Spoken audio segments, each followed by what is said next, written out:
उस दिन सुबह 4:30 बजे काम पर गया था। हम 4 मजदूर थे। हम सभी कोयला निकालते हुए एक सुरंग खदान के काफी अंदर तक चले गए थे। काम का पहला दिन था, थोड़ी थकावट हो रही थी। सोचा वापस लौटते हैं। उतने में तेज गति से पानी आने की एक डरावनी आवाज सुनी तो लगा मौत मेरी तरफ आ रही है। इतना कहते ही 39 साल के राजीव बर्मन के चेहरे पर घबराहट झलकने लगती है। राजीव मौत के उस मंजर को अब तक भूल नहीं पाए हैं।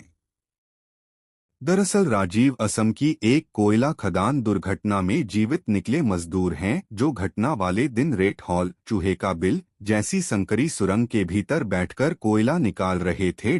असम के दीमा हसाओ जिले की इस कोयला खदान में अब भी 7 मजदूर फंसे हुए हैं। इन मजदूरों को तलाशने के लिए सेना, एनडीआरएफ और नौसेना के गोताखोरों की एक टीम लगातार खदान के अंदर अभियान चला रही है।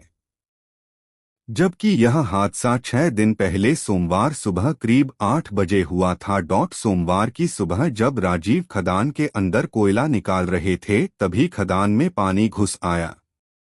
उस भयावह मंजर को याद करते हुए राजीव कहते हैं, मैं खदान के अंदर था और मेरे 3 साथी आगे थोड़ी दूरी पर काम कर रहे थे। जैसे ही हमने काम खत्म करने की बात की, अचानक पानी भरने की एक भयानक आवाज सुनी। राजीव ने बताया, हम सब बाहर निकलने के लिए चलने लगे। हम करीब 80 से 90 मीटर अंदर थे। सुरंग बेहद संकरी और महज 3 से 3.5 फीट चौड़ी होती है, इसलिए वहां बैठकर ही चलना पड़ता है। लंबी सुरंग में बाहर से न कोई आवाज आती है और न ही रोशनी दिखाई देती है। राजीव कहते हैं, सब कुछ खत्म हो रहा था। माँ, पत्नी और बेटे की याद आ रही थी। पानी तेजी के साथ जैसे ही पास आया, मेरा हेलमेट नीचे गिर गया और टॉर्च बंद हो गई। अब अंधेरी सुरंग से बाहर निकलना मेरे लिए मुश्किल था। मैं समझ गया था कि अब जान नहीं बचेगी। एक गहरी लंबी सांस लेने के बाद राजीव काफी धीमी आवाज में कहते हैं, मुझे ऐसा लगा कि अगर मैं सुरंग के अंदर सीधे लेट जाऊं तो पानी के तेज बहाव के साथ शायद बाहर निकल जाऊंगा, क्योंकि मैं सुरंग में प्रवेश करने वाले मुंह से अब महज 10 से 15 मीटर ही दूर था। राजीव बताते हैं, मैंने ईश्वर का नाम लिया और अंधेरी सुरंग में लेट गया। थोड़ी ही देर में पानी के बहाव के साथ मैं बाहर कुएं में जाकर गिरा। वहां कई मजदूर रस्सी और मोटर के पाइप पकड़े हुए थे। कुछ लोग लोहे की चेन से लटके कोयला खींचने वाली लकड़ी के बक्से को पकड़कर अपनी जान बचाने की कोशिश कर रहे थे। अभी कुएं में 15 से 20 फीट ही पानी भरा था। राजीव ने कहा, मैंने भी एक लोहे की चैन को पकड़ लिया। मेरा शरीर कई जगहों से जख्मी हो गया था। इस बीच ऊपर क्रेन चलाने वाले व्यक्ति को एहसास हुआ कि अंदर कुछ हुआ है। जैसे ही उन्होंने क्रेन को ऊपर खींचा तो 2 मजदूर भी लोहे की चेन पकड़कर ऊपर चले गए। फिर उन लोगों ने क्रेन की मदद से कोयला निकालने वाले लकड़ी के बॉक्स नीचे भेजे और उस पर चढ़कर हम बाहर निकले। करीब 25 लोग इस तरह जान बचाकर खदान से बाहर आए थे। लगभग 1 घंटे तक ये मजदूर एक क्रेन से बंधी रस्सी और लोहे की चेन से लटके रहे। इस दौरान 300 फीट से ज्यादा गहरे कुएं में पानी भरता गया। राजीव को बेहद अफसोस है कि उस दिन उनके साथ काम करने गए 3 दोस्त अब तक खदान में लापता हैं। असम के कोकराझार जिले के एक छोटे से गांव चितिला बाजार के रहने वाले राजीव कहते हैं, मेरे साथ सुरंग में 2 साथी मेरे ही जिले के थे और संजीव सरकार बंगाल के रहने वाले थे। पता नहीं वे जिंदा भी होंगे या नहीं। असम के सुदूर पहाड़ी इलाके की बाढ़ ग्रस्त खदान में फंसे 7 मजदूरों को बचाने के लिए तेजी से काम चल रहा है, लेकिन करीब 320 फीट गहरी इस खदान में पानी और मलबा भर जाने से नौसेना के गोताखोरों को अब तक सफलता नहीं मिल सकी है। अब तक 2 शव बरामद किए जा चुके हैं। एनडीआरएफ का कहना है कि खदान में फंसे बाकी लोगों को तलाशने के लिए हर दिन गोताखोर कैमरे लगे हुए रिमोट ऑपरेटेड वाहन लेकर अंदर जा रहे हैं। पिछले 5 दिनों से चल रहे बचाव अभियान की जानकारी देते हुए एनडीआरएफ के डिप्टी कमांडर एन.के. तिवारी ने बीबीसी से कहा, असल में खदान के अंदर जमा पानी के कारण गोताखोरों को अंदर सतह तक जाने में परेशानी हो रही है। उन्होंने कहा, एनडीआरएफ के गोताखोर जहां 40 फीट तक पानी के नीचे जा सकते हैं, वहीं नौसेना के गोताखोर और नीचे तक गोता लगा सकते हैं। लेकिन 300 फीट तक मलबे वाले पानी के अंदर जाना बहुत जोखिम का काम है। वहां तक जाना संभव नहीं है। अंदर विजिबिलिटी नहीं होने के कारण कोई चीज डिटेक्ट नहीं हो पा रही है। एनडीआरएफ के अनुसार फिलहाल हादसे वाली खदान और उसके आसपास की 5 खदानों से पानी बाहर निकालने के लिए उच्च क्षमता वाले 10 पंप लगाए गए हैं, ताकि गोताखोर अंदर तक जाकर खदान में लापता मजदूरों को तलाश सकें। एनडीआरएफ अधिकारी एन.के.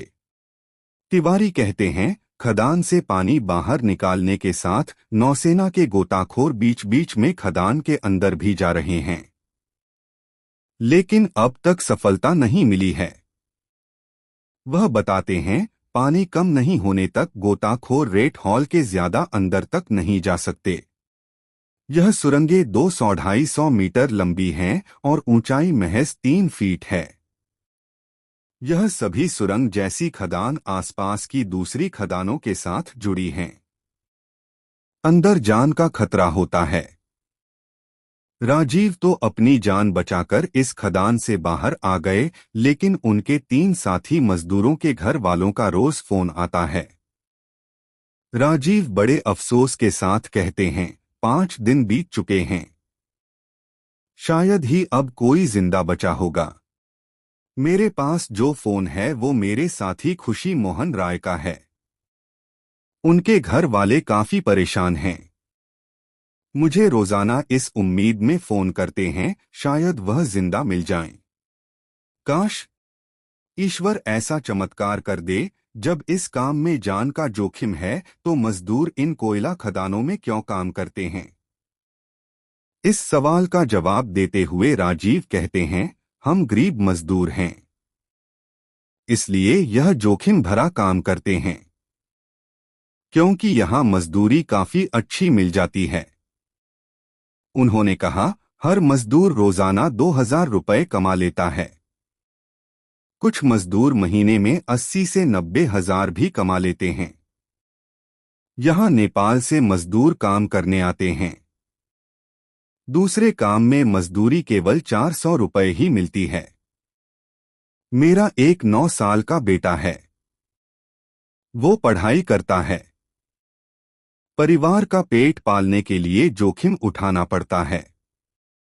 असम के मुख्यमंत्री हिमंत बिस्वा शर्मा ने खदान में लापता हुए 9 मजदूरों की एक सूची जारी कर कहा था कि बाढ़ वाली खदान अवैध लगती है।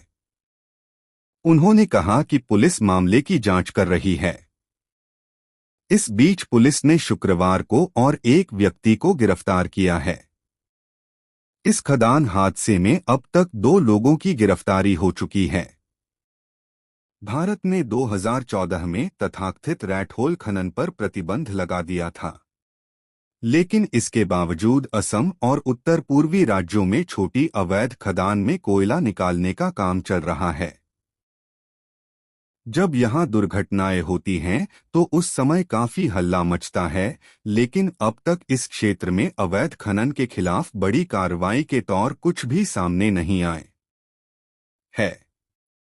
असम की विपक्षी पार्टियां भी दीमा हसाओ जिले में हुई इस कोयला खदान घटना पर कई तरह के आरोप लगाते हुए सरकार से सीबीआई जांच की मांग कर रही हैं। इससे पहले जनवरी 2024 में नागालैंड राज्य में रैटहोल कोयला खदान में आग लगने से 6 श्रमिकों की मौत हो गई थी। 2018 में मेघालय में एक अवैध खदान में कम से कम 15 लोग फंस गए थे, जब पास की एक नदी का पानी खदान में भर गया था। व्यापक स्तर पर लंबे समय तक चले बचाव अभियान में केवल 2 मजदूरों के ही शव बरामद हुए थे। डेली अपडेट्स के लिए चैनल को लाइक एंड सब्सक्राइब करें।